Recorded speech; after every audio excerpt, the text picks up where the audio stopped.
What really caught my attention is just how tiny it is. I mean, it's 21 square meters.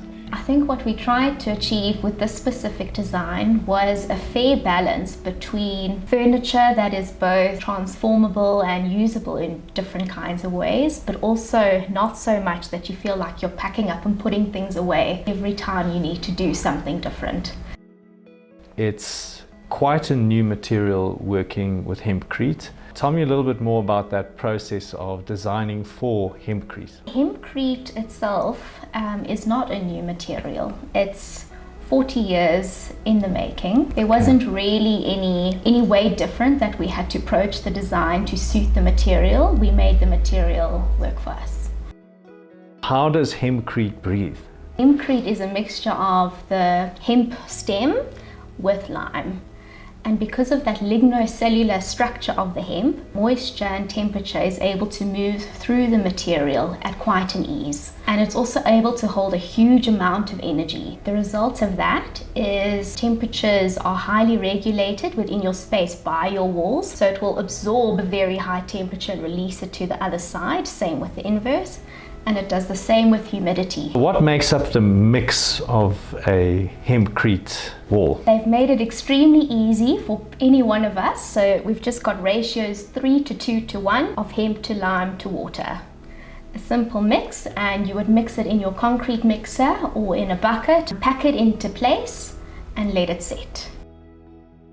Some people who have the wrong association with hemp, just to be clear, it's using the plant that's not containing any THCs or products like that. In the family, you've got the medical cannabinoids, which are grown specifically for the flowers and their cannabis and THC or CBDs. But then you've got your industrial hemp, which is what we use. So people always joke with us, haha, you can smoke your house. No, we can't.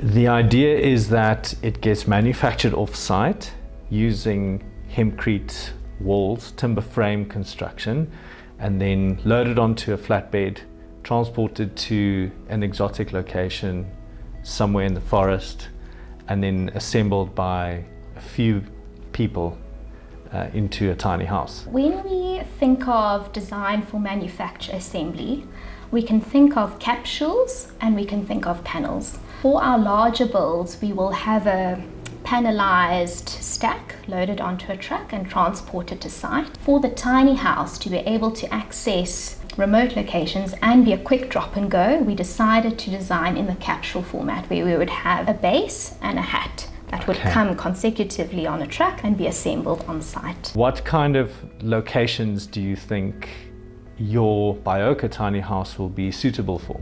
From a climatic point of view, it's designed for a snow load capable design, and we also have a much lighter climatic design. For us, it's anywhere in nature. We found those who are looking to downsize, it's because they want more nature in their life. In terms of circularity, talk to me a little bit about the end of the building's life. We can either dose new Hempcrete with old Hempcrete at a 10% ratio. However, if we want to dispose or be rid of the building once it's come to the end of its life cycle, we can easily mulch up those walls and dispense the Hempcrete back into nature, and the lime will function as a fertilizer. I've assembled the timber frame structure, filled in the walls with my Hempcrete. Now I'm ready to apply my final finish to the exterior of the building. What kind of protective layer needs to go on the outside to protect the Hempcrete itself? In this tiny house, because of its breathability, we opt for a lime plaster. That lime in the Hempcrete and the lime plaster will function as one with capillary action and will maintain a fantastic breathability.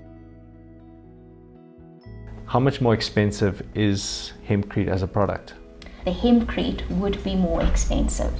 However, when you look at the installed solutions, so the labor you've required, the speed of assembly, the time on site, Hempcrete comes out cheaper in the end. If you're looking at having to paint an ordinary building every 5 years, Hempcrete, we can guarantee that the plaster and the impregnated colour within that plaster will last for a minimum of 30 years on the exterior and 50 on the interior. Your output initial costs as well as your maintenance costs over the next 30 or 50 years of the life cycle of the building proves that it is a much cheaper solution. Your typical European building that is achieving passive house standards now, you would have your stud work, your infill, your cavity wall and your final up to 7 layers. If you're counting ours plaster, hemp plaster, 3 layers, but we see it functioning really as one, a much more simplified solution that's giving you the exact same benefits of that